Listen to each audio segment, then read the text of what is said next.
घरामध्ये झाली ती चोरी आमच्या. झालं काय, मी तिकडच्या रूममध्ये झोपत होतो दुसऱ्या थंडीमुळं. तर इकडची रूम बंदच असायची. त्यामुळे बघू शकता ही माझी रूम आहे. तुम्हाला चांगलंच माहीत असेल.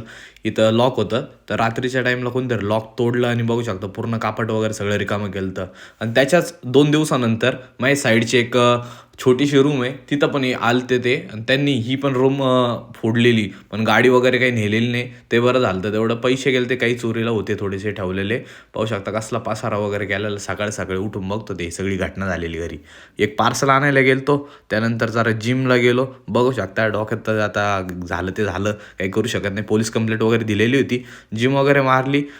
क्रिएटिनचं एक पार्सल आलेलं होतं. हा व्लॉग साधारण 1 महिना आधीच आहे. त्यामुळं तो मी समजून घ्या.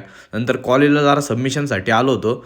भावाला आणि एक उदय नावाच्या मित्राला सोबत आलो होतं. तर ते दोघं वरती गेले तिथं ट्रेकिंग करण्यासाठी. ते केलो आणि निघालो घरी आम्ही. पाहू आता होतं काय, भेटतात का नाही चोर आणि काय होतं काय नाही.